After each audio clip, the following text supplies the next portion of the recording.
Good afternoon, everyone, and thank you for joining us for part 2 of our webinar series entitled Watering Wisdom, Growing a Healthy Lawn with Less Water. I'm Shane Evans, the Lawn Water Conservation Educator here at the University of Minnesota, and I am hosting this webinar series and will be the sole presenter today. But before we get started on part 2 here about irrigation controllers, I just want to go over real quick some of the future webinars that we will have. There's 3 more parts to our 5-part series. We have there in August, turfgrass species for low input Minnesota lawns. Then in September, we'll talk about lawn care, best management practices. And finally, winterizing your lawn, some tips on how to do that. To give a quick overview about Zoom, for this webinar series, the chat function is disabled, but you are still able to ask questions by using the little Q&A box you see there. And so if you just hover your mouse over that and press it, a box as shown on the right, something similar to that should pop up in your window. And though we will be doing the Q&A session at the end of this 30-minute webinar, please feel free at any point to type in your questions there. I know sometimes you have a question that might pop up in your head, but you want to wait till the end. But please, if it pops into your head at any point, feel free to write it in there, and then we will answer all of them at the end.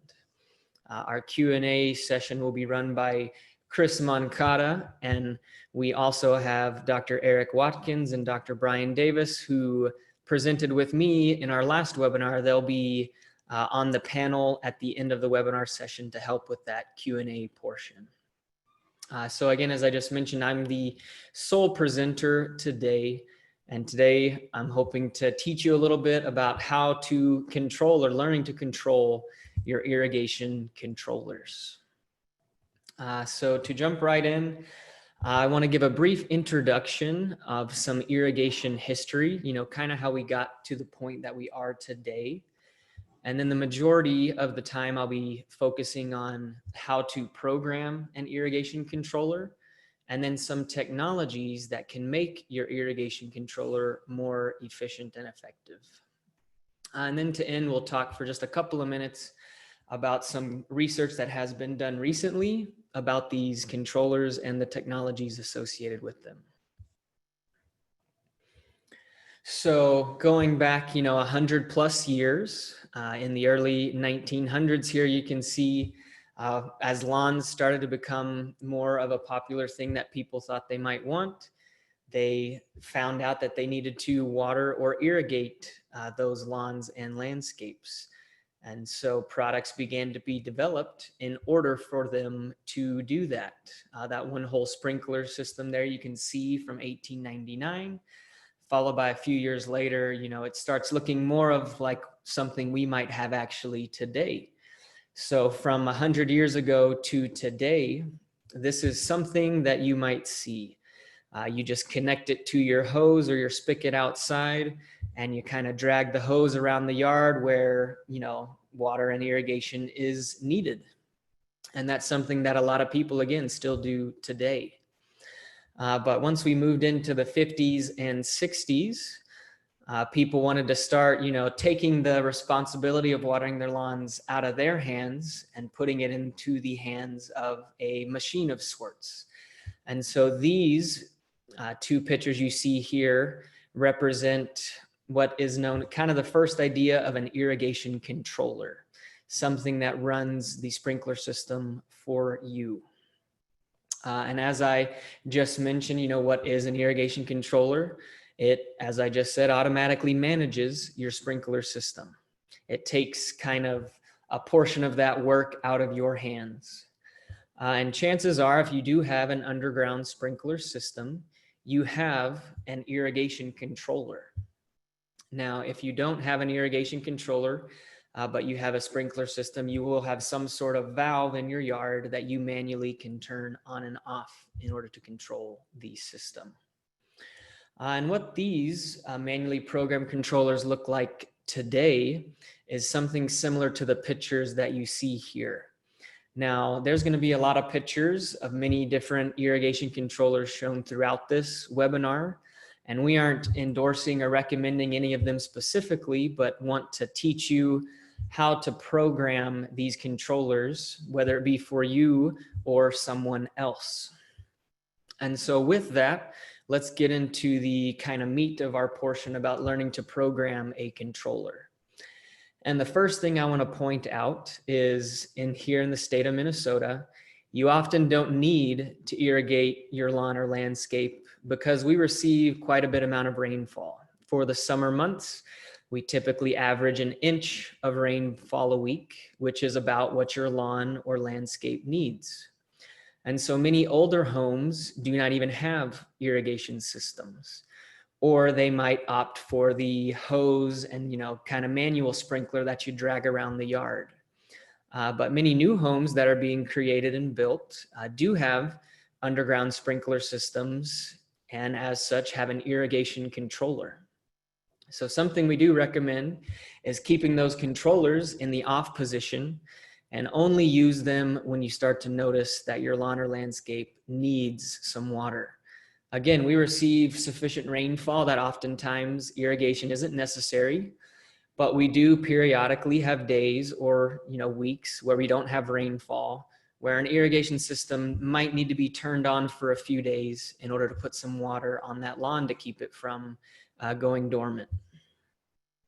But as you get your irrigation controller, you need to learn to program it. And the first thing that you're going to need to do is set the date and the time. And often a common mistake we see is people will have the date and the time correct, but they may not have the year correct. And that is going to mess up which days of the week you will irrigate, which we will talk about in a little bit. But if, for example, say you want to water on Mondays and Thursdays, but your clock is set to 2019 instead of 2020, you're actually going to be watering Sunday and Wednesday.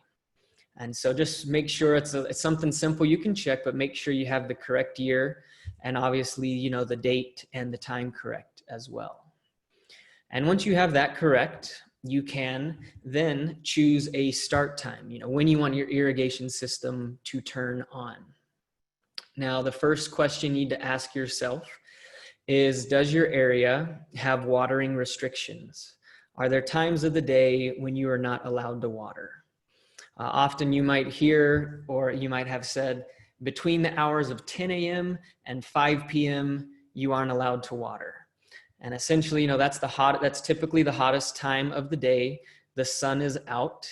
And so a lot of that water that you're putting on may not be getting down to the roots and the soil below. And that's why that's why sometimes there's watering restrictions.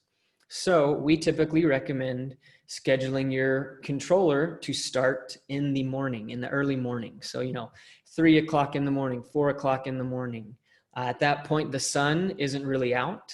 It's going to allow for that water or that irrigation to kind of soak into the soil. And throughout the rest of the day, those roots are going to be able to uptake that irrigation from there.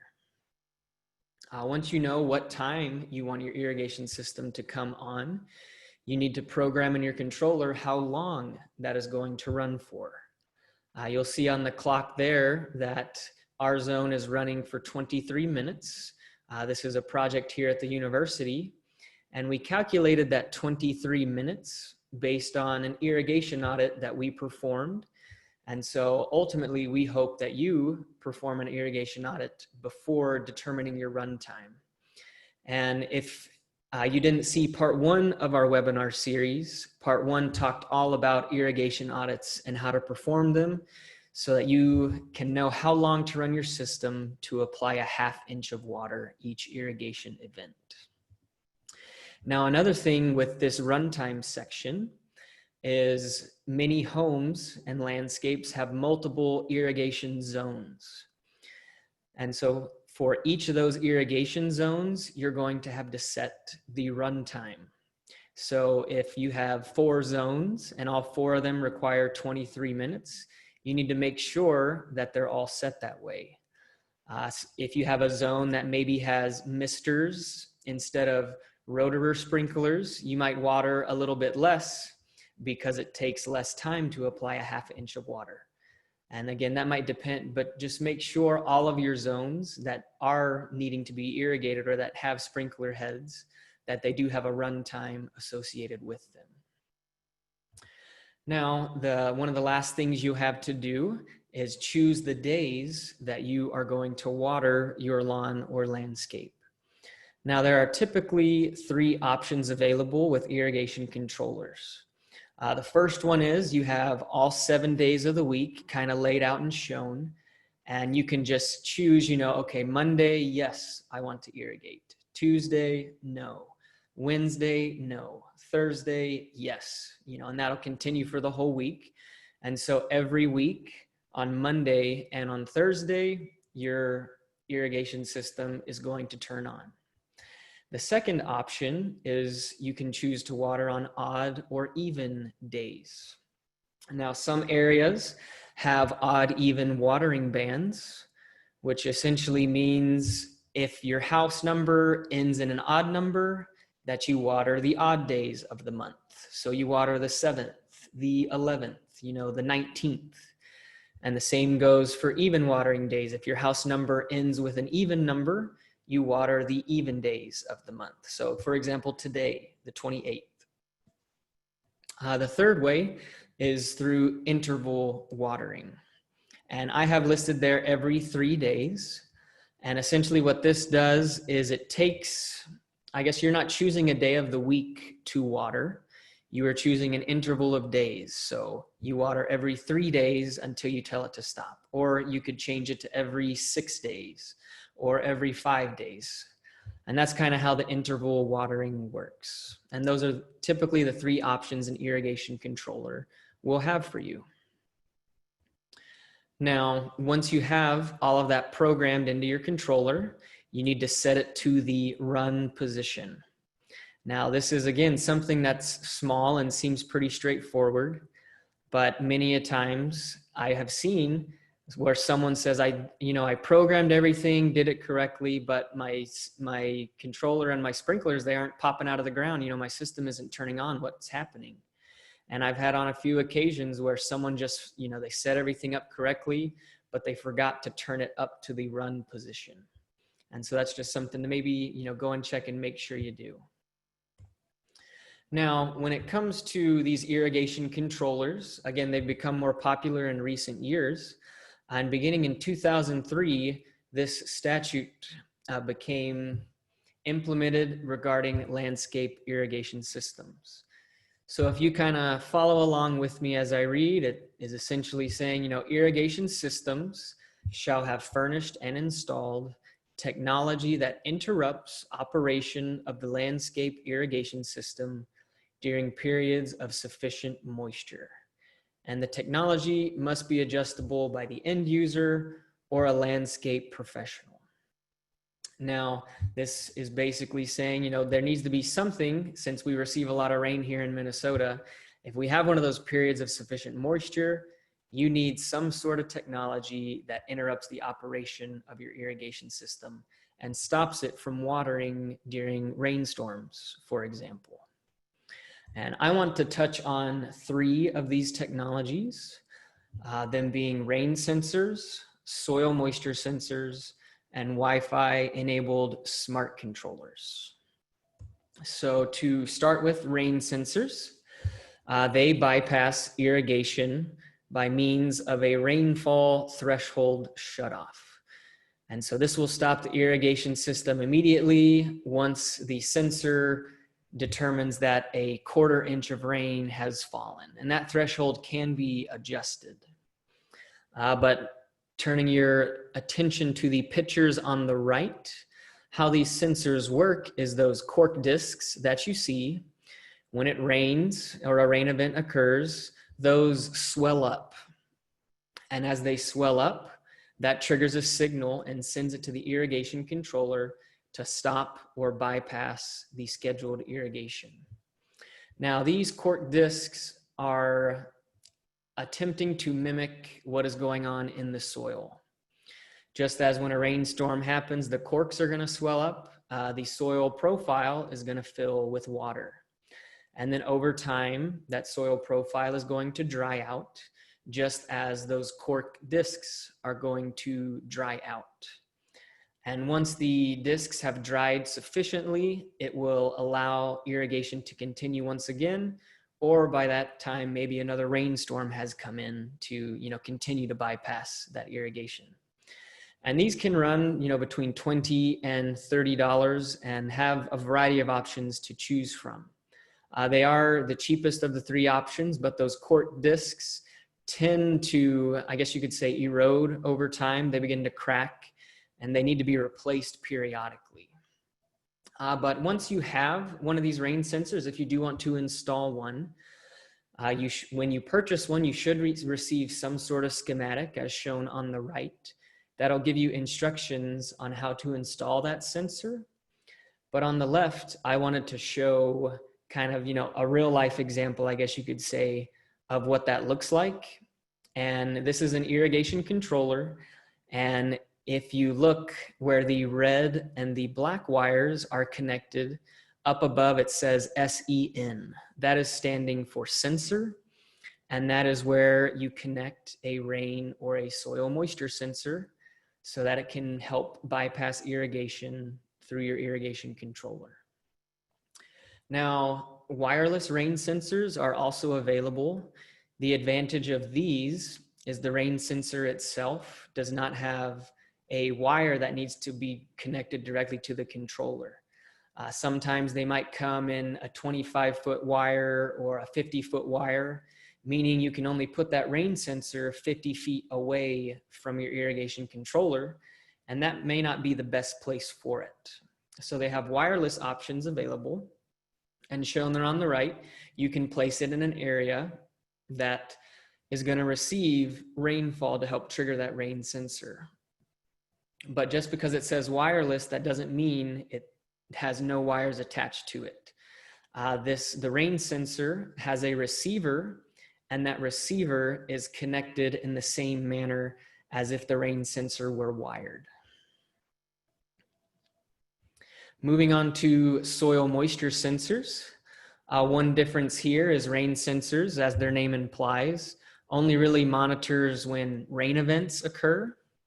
A soil moisture sensor, though a little more expensive, can continuously monitor water content within the soil. And kind of reading from that second little bullet point there, these soil moisture sensors run in conjunction with a standard irrigation controller. You're going to have that watering schedule that you created. It's going to have start times. It's going to have a run time. And you're going to water it, certain days of the week. The difference comes is that the soil moisture sensor system will stop the next scheduled irrigation when there is enough moisture in the soil. And it does that through something described as an irrigation a soil moisture threshold. And so I found this on Rainbird's website, and it's kind of describing this moisture threshold. So if I can kind of turn your attention, we have this little blue line in the middle here, which is our moisture threshold. If we are above that line, we are considered, in wet conditions, or there's enough moisture in the soil that you don't need to irrigate. If you're below that line, you are in conditions that need some irrigation to occur so that the soil doesn't get too dry. So if we kind of follow this line along, there's some peaks and some valleys. The first little peak here you see is in the wet conditions. And if an irrigation event was supposed to happen, that soil moisture sensor is going to tell it to skip or suspend that irrigation event, which will cause the soil profile to dry out since we didn't have an irrigation event. But as it dries out and it gets below that moisture threshold, the soil moisture sensor will then say, yes, we do need to irrigate as normal, and it will allow for that irrigation event to occur, which will then refill the soil profile back up to, adequate conditions. And you can kind of see, you know, there's some rain clouds here, which the rain sensor might only notice those rain clouds, whereas the soil moisture sensor is taking into account soil moisture levels continuously, you know, 24/7. And this is the picture of what a soil moisture sensor might look like once it is installed. They are a little bit harder to install. You need to get some good soil to sensor contact, but they do provide good information to you as a homeowner. And the picture on the right is showing here we have two different brands. One is for the soil moisture sensor. The other is showing the irrigation controller. And even though they're two different products, they are working together. And this is the case with most irrigation controllers and soil moisture sensors available, is that they can work, you know, if you buy a soil moisture sensor, it should work with most of the commercially available irrigation controllers. Moving on to these smart irrigation controllers. I have a list of some irrigation controllers that I have there when I, you know, Googled smart irrigation controllers.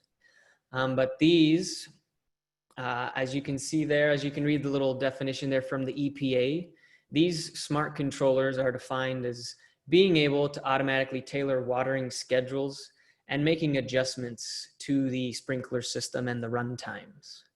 I have a picture down at the bottom that says, look for water sense, meets EPA criteria. The EPA has a water sense program. And so if you are looking to get a new irrigation controller or wanting to replace your current model, if you do happen to have one, the water sense label is essentially saying the EPA has ran tests on the product and it has been proven to use at least 20% less water than, in this case, a typical irrigation controller. And so if you are looking to improve, you know, the efficiency of your irrigation system, be sure to look for products that have that water sense label. Now, another name for these smart controllers are Wi-Fi enabled irrigation controllers. And they're typically designed for smaller sites, you know, such as a home landscape. And they connect to your home Wi-Fi network. And once they connect to the internet, they are able to utilize weather station data from nearby weather stations that might be at places such as the airport, or if you have a USDA lab near to you, or even if you live close to the University of Minnesota. It pulls all of that data that is available online and is able to adjust the irrigation run times based on the environmental conditions. And these smart controllers start, you know, around $100, $150, and they go up in price depending on the number of irrigation zones that you have in your home landscape. And in addition, these work often with a smartphone application. And so I wanted to go over real quick what that might look like. Again, the application is going to depend on the smart irrigation controller that you purchase. But here are 3 examples of Wi-Fi enabled controllers. And this is kind of the first screen that you see once you've set up your irrigation controller. And if you look at them, you can tell they're telling you things such as, you know, the weather. It's going to tell you when the next irrigation event is going to happen and a few other things. But down at the bottom, you'll notice there's some more pages that you can go to. And just as the standard or manually programmed controller that we walked through earlier, how to program, you're going to have to answer those same questions with these smart Wi-Fi enabled controllers. They're going to ask you for a start time, for a run time, which days you want to water. And in addition to that, they may ask for a little bit more information, such as what type of plants are you growing in your lawn or landscape? Is it a sunny area? Is it a shady area? And some of these questions, such as soil type, that might be something that's a little daunting and you don't fully understand.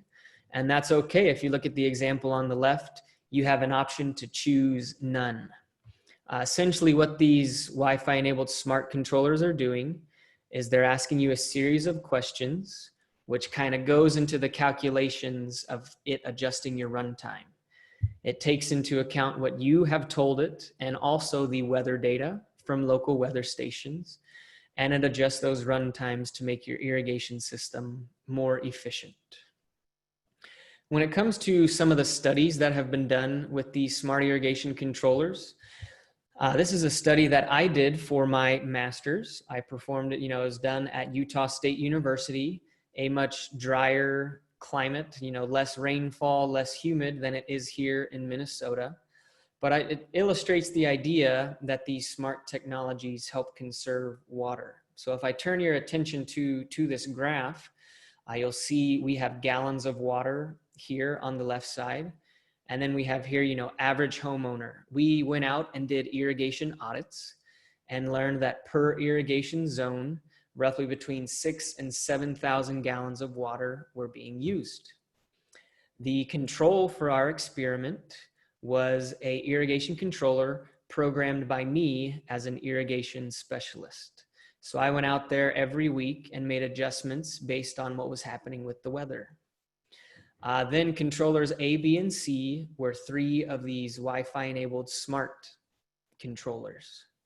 And you can see controller A performed very similar to the controller that I was programming. And then controllers B and C, though using a little bit more water than the control and controller A, compared to an average Utah homeowner, water savings were seen.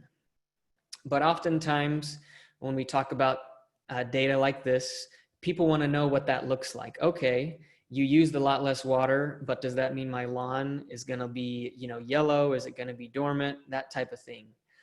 So I'm going to show you some pictures here. And we have our control, the one that I was in charge of programming, followed by the 3 smart irrigation controllers we were testing. So again, controller A was we used the very similar amount of water to that of the control, and controllers B and C used more water. And so you can see here there might be some slight differences, but in general, by using less, you use significantly less water with the control and controller A, and we saw the results when it comes to percent green cover and how it looks visually. We didn't see as many, significant differences.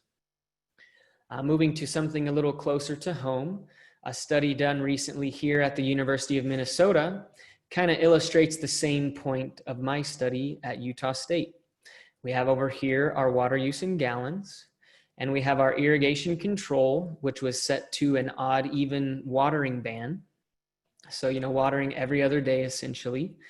And then we have a variety of smart controllers, and then controllers paired with a soil moisture sensor or a rain sensor. And in every case, as was found with my research at Utah State, is compared to, an average homeowner who follows those recommendations, less water is being used by implementing some of these technologies. We're hoping to do more research along this same vein. This is a setup that we currently have at the Minnesota Landscape Arboretum. And again, we're taking another look at, soil moisture sensors. Some of these controllers are going to have rain sensors installed on them, and some of them are going to be those Wi-Fi enabled smart irrigation controllers that we've talked about today. And we're going to have a similar result of, we're looking at water use and plant health. And we're hoping to see if, if some of these use less water and maintain green lawns, that's something that we can let the public and everyone know. So once things get opened back up and this project is up and running, please feel free to come by the Arboretum and check out our study that will be up and running in the next couple of weeks. To give just a quick summary of what we've talked about today, there are many irrigation controllers and technologies that are available, whether it be on Amazon, your local Home Depot or Lowe's. You can get, irrigation controllers in many places, and there's many options for you. You can even add things, such as sensors, and they should be compatible with even the current controller that you do have, if you do have an irrigation controller. And with all those options available, whether it be a rain sensor or getting a completely new controller, this is where we ask that you might need to do a little bit of research yourself and find out which is best for you. Maybe you don't have an irrigation system and you've noticed your lawn stays pretty green. And if you're okay with that, make sure it stays that way. But if you start feeling uncomfortable and maybe want to make a change, or if you do have an irrigation system and want to make it more efficient, try doing a little bit of research, and hopefully this webinar has helped you with part of that research and learn what will be best for you. Going over the 3 technologies briefly, rain sensors, they will cancel irrigation events during or shortly after rain events as those quart discs start to dry out. The one downside of those, even though they are the cheapest of the options, they do need to be replaced every couple of years. Those quart discs can dry out and crack and not work as efficiently. Soil moisture sensors, they work with a soil moisture threshold, and that cancels an irrigation event at any point if it is above that threshold that has either been set by you or comes pre-programmed with the soil moisture sensor. They're gonna cost a little bit more, but they do tend to last longer than those rain sensors, for example. In regards to the Wi-Fi enabled smart controllers, they, as the soil moisture sensor, take into account continuous data. They take into account weather data specifically and current conditions at the site. With these, you can even look for that EPA WaterSense label. And if you're looking to get a new irrigation controller, this might be the best option for you. And with that, I'd just like to say thank you for joining us today. If we have any questions, again, please feel free to write those in the Q&A portion. And if you'd like to reach out to me, please feel free to email me there, or you can also follow me on Twitter.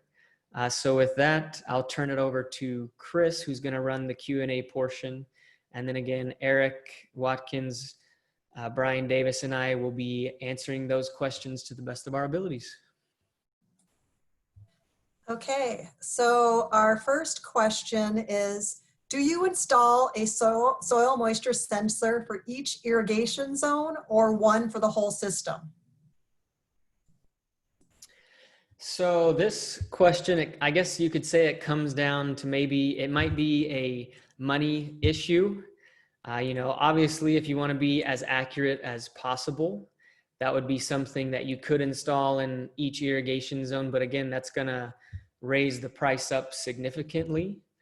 So often we recommend, and typically people know which are the dry spots in their landscapes. And we recommend that you water toward those dry spots. And so something you could do is you could get just one soil moisture sensor. Be sure to install that in the drier area of your lawn, and that'll make it so the entire lawn is receiving enough water. Okay, so a related question. Do soil moisture sensors work equally well in all soil types?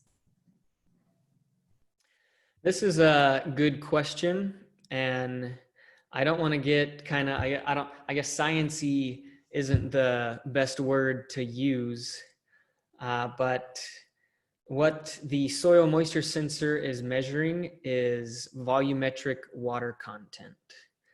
And so it does, I guess to shortly answer the question, it does depend on what types of soil you have. For example, a clay soil typically holds more water than a sandy soil does.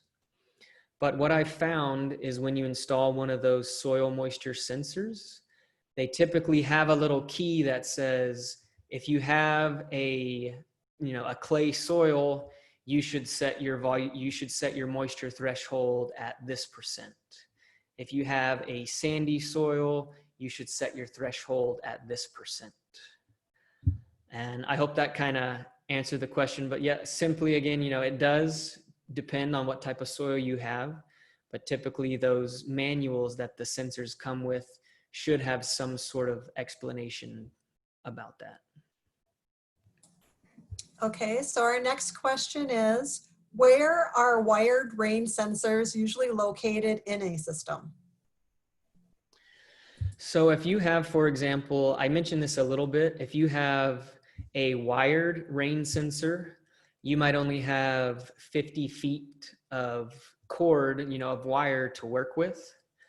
But the main idea behind them is if you have a rain gutter or something, obviously you don't want to put it underneath the rain gutter or underneath like the eave of a house, because then the rain isn't going to be able to fall on it and cause it to bypass those irrigation events.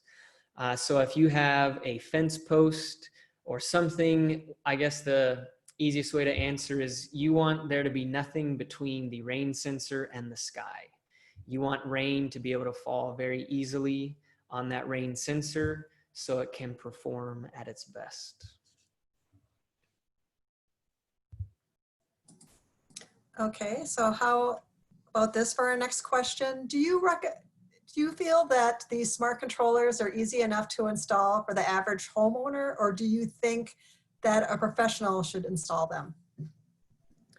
So a smart irrigation controller is very similar as far as installing to a standard, or I guess, a manually programmed controller. So if you are familiar with your current irrigation controller and how it is wired, it's essentially going to be the same thing with a smart controller. The only difference is you're going to have to connect that controller to your home Wi-Fi network.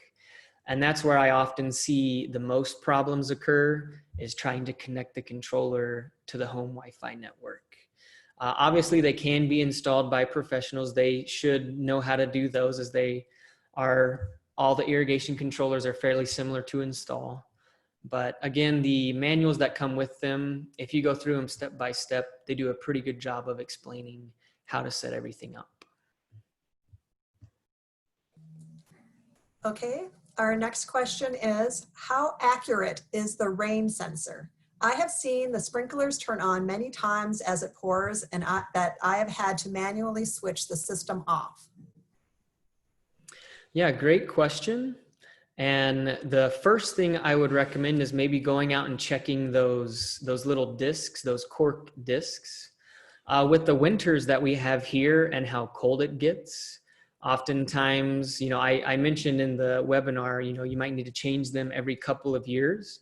But depending on the winter and how, cold and wet the winter is, you might need to change them potentially at the beginning of every, I guess, growing season, or at the beginning of every spring. Something you can do as well is go out one day and, pour a bucket of water on your rain sensor, and you can check it through that way to see if it's working. And, I don't have data in front of me on exactly how accurate those are, but those are some of the common things that we suggest doing if you are having issues with your rain sensor. First, check those discs, and then, throw some water on it and test it yourself while it's not raining. And then maybe play with those adjustments where it's a 1/2 inch threshold, 1/4 inch threshold, things like that. Okay, everyone, we still have have time for a couple more questions if you would like to type them in.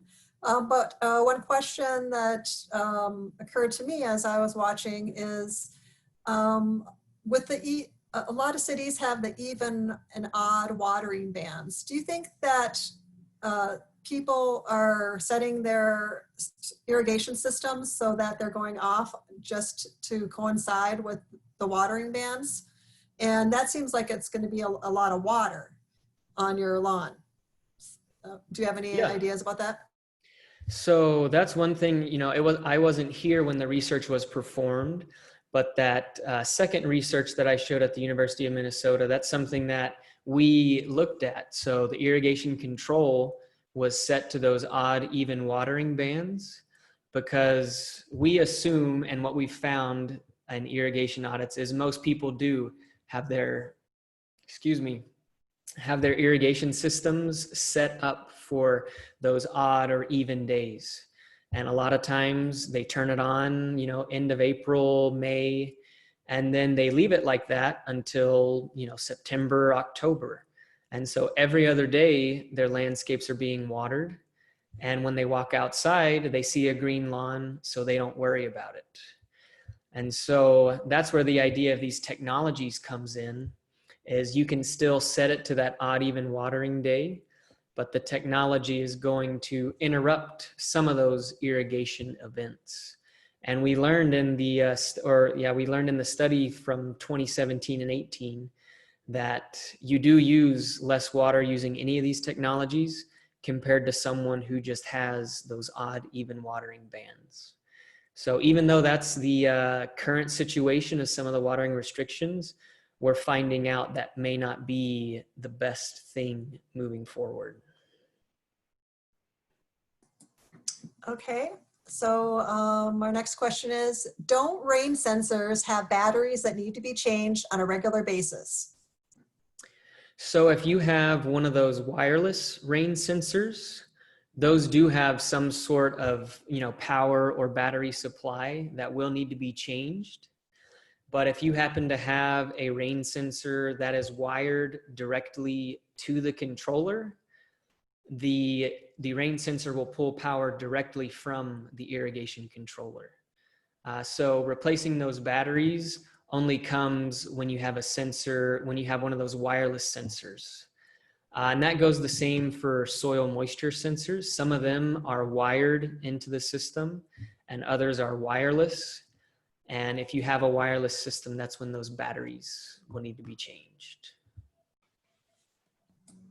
Okay, so here's a comment. My husband has taken it further than Wi-Fi and used Raspberry Pi to rewire the system. Do you have any comments on that? So I'm not the most computer savvy person, but I have tried that technique myself and I kind of gave up.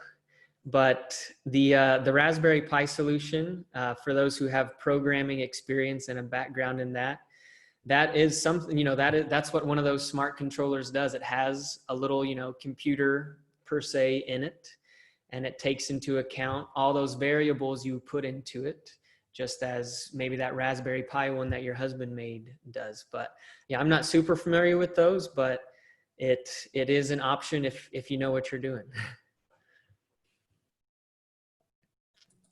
Okay, oh, we have one more question. Can you speak a bit in regards to overwintering or to overwatering and lawn disease?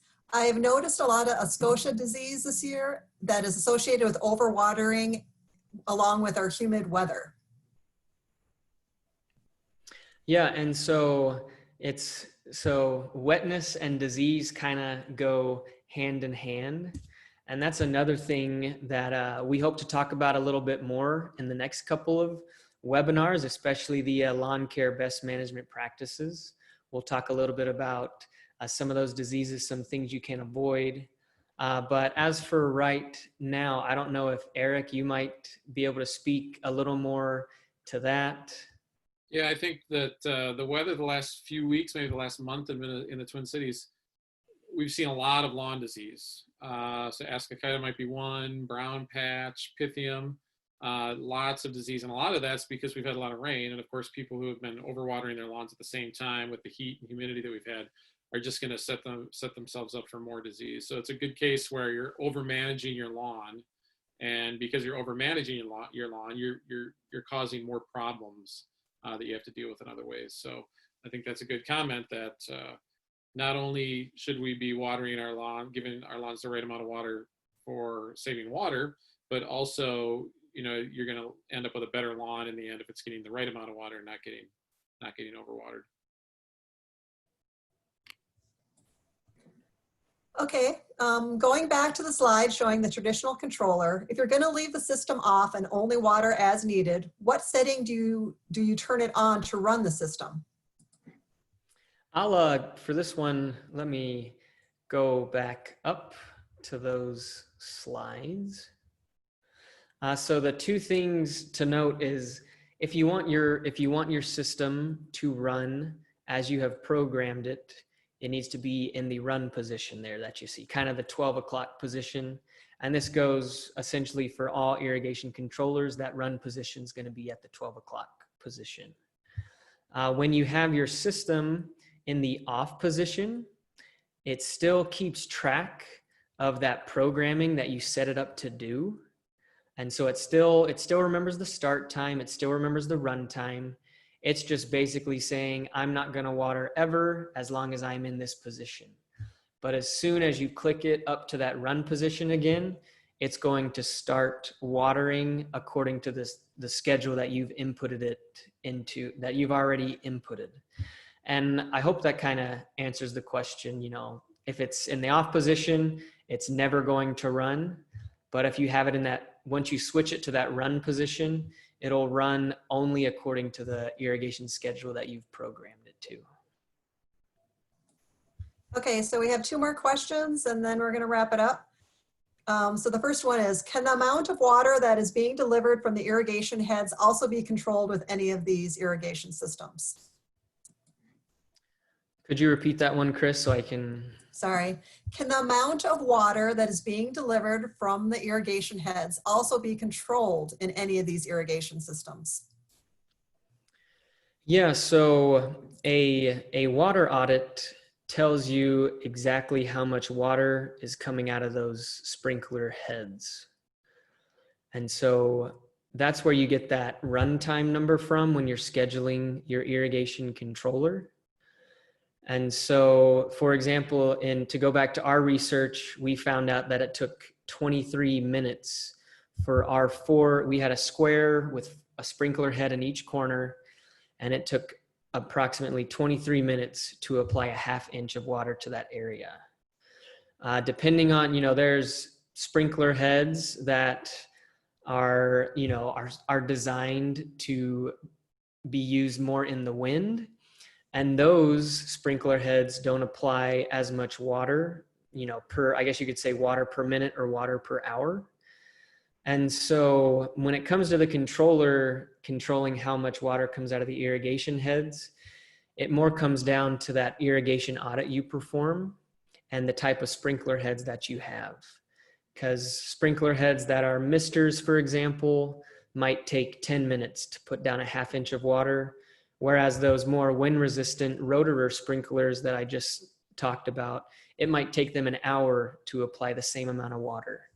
And so the runtime that you set in your irrigation program needs to be based on the irrigation audit that you've done. I hope that answers that question. Okay, so our final question, and this is a really good question. What happens with the Wi-Fi items if the Wi-Fi or internet goes out? So in my experience, as I mentioned, these smart controllers, the Wi-Fi enabled controllers, you put in a schedule that you want. You say, I want to water twice a week, and you tell it, I want it to water for 30 minutes. And then the weather station data that it pulls from the internet changes that schedule that you have created. And again, in my experience during my study, we had that happen a couple of times, and the controllers defaulted back to that basic irrigation schedule that we had set them to. But moving along with our research at the Arboretum, that's something that we hope to test out as a plan, because when it happened in my research, it wasn't planned, and we just kind of figured out what happened. With the research at the Arboretum, that's one of the things we're hoping to address is how does water use change if there is no Wi-Fi? So that's a little bit of an answer that I have, and we'll have more, hopefully by the end of this year, and if not, starting into next growing season, we'll have some answers about that.